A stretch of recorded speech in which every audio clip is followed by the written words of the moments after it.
ప్రభువును రక్షకుడైన యేసుక్రీస్తు పరిశుద్ధ నామమున దేవుని సంగమ ప్రియని బిడ్డలారా మరి రేఖాల సంగతి దేవుని వాక్యం ధ్యానించడం ప్రార్థన చేసుకున్నాం. ప్రార్థన ఎప్పుడో తండ్రి దయగలమైన శ్రేణి బంగారు పాదాలకు లెక్కలైన వందనాలు, స్థుతులు, స్తోత్రములు గతించిన దాటినాక రేఖల చాటుని కాచి కాపాడి సంరక్షించింది.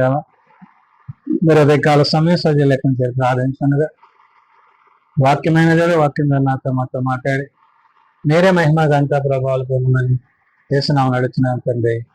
ఆమె ఈ దేవుని సంగమ ప్రియని బిడ్డలో నేడు ఏర్పాటు చేయబడిన దేవుని వాక్య భాగము అపోస్తలుడైన పౌలు హెబ్రీయులకు రాసిన పత్రిక 1వ అధ్యాయము 11 నుంచి 14 వచనములు ఈ విధంగా రాయబడినవి.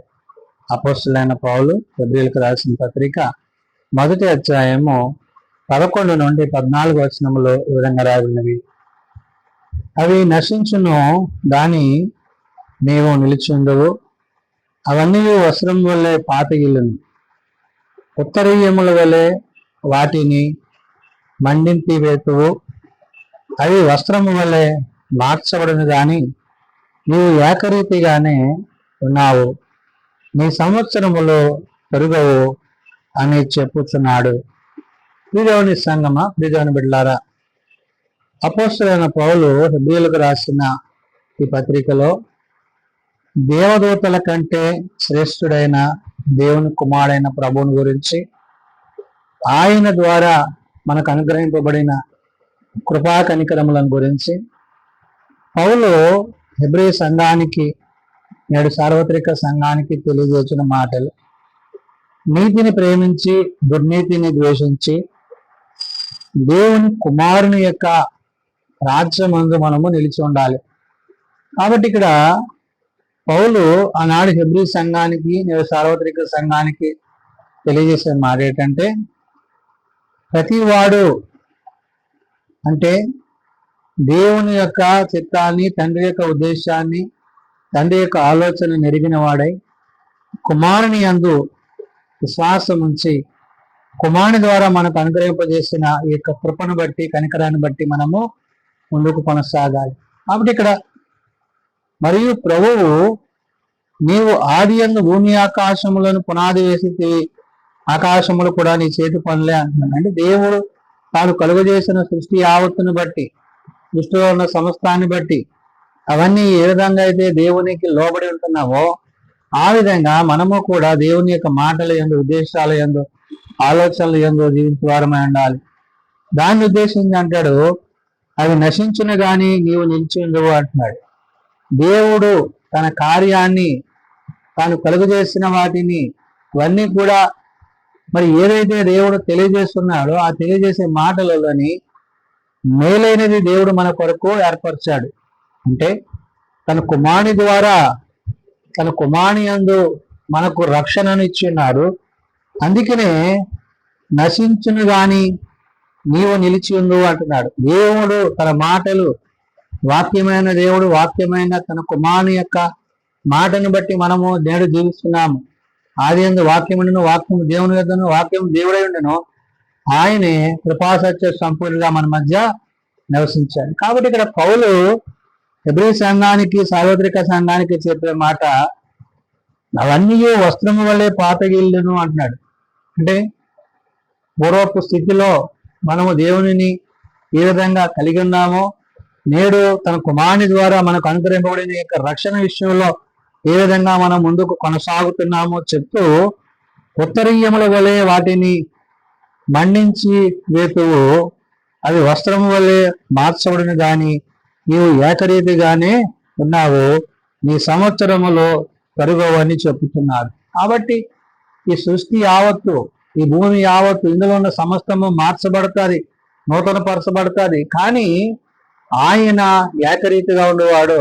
ఆయన నిన్న నేడు నిరంతరము ఏకరీతిగా ఉన్నవాడు. కాబట్టి ఆయనను బట్టి, ఆయన మాటను బట్టి, ఆయన ఉద్దేశములను బట్టి, ఆయన ఆలోచనలను బట్టి ఏదైతే తండ్రి తన కుమారుని యందు విశ్వాసం ఉంచు వారిని మరి తన రాజ్య వారసులుగా చేసున్నారో, నేడు దేవుని దూతల కంటే శ్రేష్ఠుడుగా ఆయన తన కుమారుని గురించి తెలియజేశాడో, ఏదైతే నీతిని ప్రేమించి దుర్నీతిని ద్వేషించి దేవుని కుమారుని యందు విశ్వాసం ఉంచేవారు నూతన సృష్టిగా చేయబడతారో, ఇవన్నీ కూడా పౌలు ఆనాడు హెబ్రీ సంఘానికి నేడు సార్వత్రిక సంఘానికి చెప్తున్నాడు. కాబట్టి ఉత్తరీయముల వలె వాటిని మండించి వేతు అంటున్నాడు. అంటే దేవుడు దేనిని ఉంచాలో దేనిని తీసివేయాలో ఆయన చిత్తం ఏమైనదో దానిని ఆయన జరిగించేవాడన్నాడు. కాబట్టి అవి వస్త్రము వలె మార్చబడును గాని నువ్వు ఏకరీతిగా ఉన్నావు అని. కాబట్టి నీవు వాక్యానుసారంగా వాక్య ప్రకారంగా నీ జీవించినప్పుడు ఆ వాక్యం శరీరధారి అయిన తన కుమారుడైన క్రీస్తు ద్వారా మనకు అనుగ్రహింపబడిన విధానాన్ని బట్టి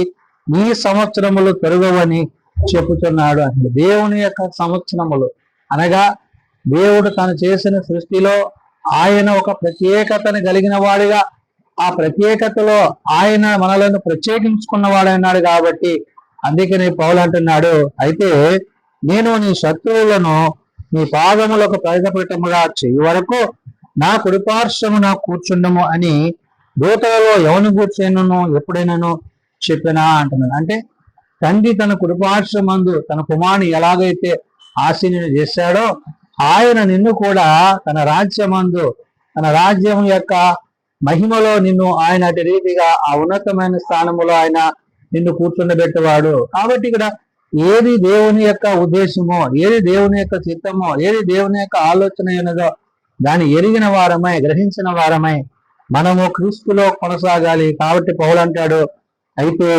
నేను నీ శత్రువును నీ పాదములకు పాదపీఠముగా చేయ వరకు అని. అంటే ఎవరైతే ఆయనకు విరోధముగా అపవాది సంబంధమైన ఆలోచనలు కలిగి వాక్య విరోధముగా లోకంతో శరీరంతో పాపంతో మరి నిలిచి ఉంటారో అట్టి వారిని గురించి పౌలు ఇక్కడ ప్రస్తావన చేస్తూ అంటున్నాడు, నేను నీ శత్రువులు నీ పాదములకు పాదపీఠముగా చేయ వరకు నా కుడిపార్శ్వమును కూర్చుండమని దూతలలో ఎవరిని కూర్చేయనో ఎప్పుడైనానో చెప్పినా అంటున్నారు. కాబట్టి ఎవరి ద్వారా అయితే మనకి రక్షణ రావాలో, ఎవరి ద్వారా అయితే మనం నిత్యరాజ్యాన్ని పొందుకోవాలో ఆ నిత్యరాజ్యానికి వారసులు కాగలడానికి ఆయన కుమారుని ఈ లోకానికి ఆయన పంపించాడు. ఆ విషయాన్ని పౌలు ఇక్కడ ప్రస్తావిస్తూ అంటున్నాడు. అందుకే అంటాడు, అయితే నేను నీ శత్రువులను అంటున్నాడు. అంటే ఏంటి?